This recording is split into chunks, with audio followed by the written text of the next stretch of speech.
Hi everyone! Have you ever tried to grow something? Maybe tried to see if you could get some tomatoes or strawberries to grow, but then when the summer wrapped up, you didn't get any fruit.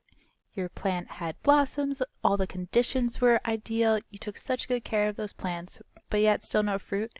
You could have done everything right, but maybe those blossoms didn't get pollinated, and that's why no fruit came. Bees play a critical role in production of agriculture, but at the same time, the impacts of agriculture can lead to negative impacts on bee populations.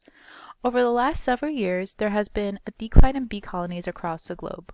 One of the leading contributors to honeybee loss is colony collapse disorder. The article Colony Collapse Disorder and Bee Age Impact Honeybee Pathology estimates that honeybee health has been in decline with winter loss in the United States, averaging 30% since colony collapse disorder was first identified in 2006, and annual losses approaching 50%. Various factors have implicated in colony decline, including poor nutrition, increased pressure from the environment, increased bacterial and/or vital loads, and pesticide interactions. With this increased mortality rate for honeybee colonies, the importance in creating an environment that would allow colony populations to flourish is apparent.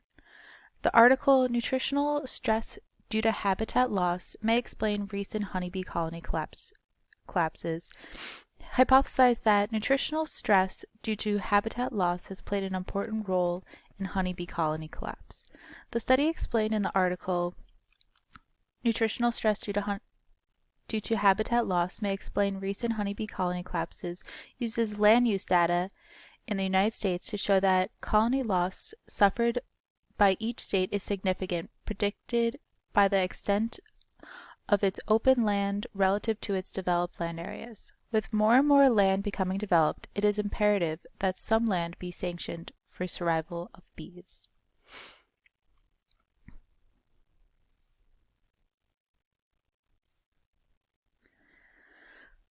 For this project scope, the intent of the initiative would be to create a conservation easement for a few parcels classified as vacant lots within the towns of Newfane and Wilson, New York, and turn those parcels into pollinator sanctuaries.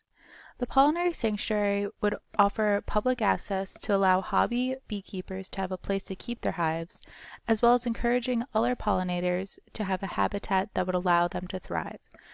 This not only would provide a habitat for pollinators, but would also benefit growers within the area by giving them a stronger pollination source.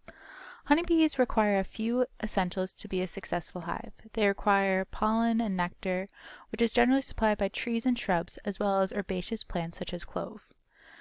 Some of the most common nectar sources for honeybees are clovers, berries, locusts, dandelions, goldenrod. The list goes on and on. In addition, honeybees require a source of water within half a mile of the hive. Furthermore, a successful honeybee hive needs their food and water sources protected from most pesticides and insecticides. Niagara County, New York, which is where Wilson and Newfane, New York, is located, contains some of the most farm-rich areas within New York State, bringing an estimated profit of $1.2 million. The town of Wilson and Newfane are the areas within the county that is the most densely populated in agriculture production. Providing pollination sanctuaries within close proximity to orchards will benefit the growers by reducing the cost of having to outsource pollinators. Furthermore, this increasing pollinators within the area could help increase yield, which ultimately would also benefit the state of New York's agricultural revenue. The scope of the project would be initially to do a GIS analysis in an agriculturally dense area, find the vacant lots that have a suitable habitat for the bees, create a conservation easement which is issued by the New York State Department of Environmental Conservation to sanction those vacant lots to be used for conservation, and then transform those vacant lots into pollinator sanctuaries. Some of the benefits of this project would be to increase local agriculture production, increase pollinator populations, and create a more sustainable agricultural practice. By drawing more pollinators to the area, the yields that growers would get could potentially increase, which would increase local agriculture production. Increasing pollinator populations would not only benefit the growers in the area, but it would also benefit the communities for having a better quality of life.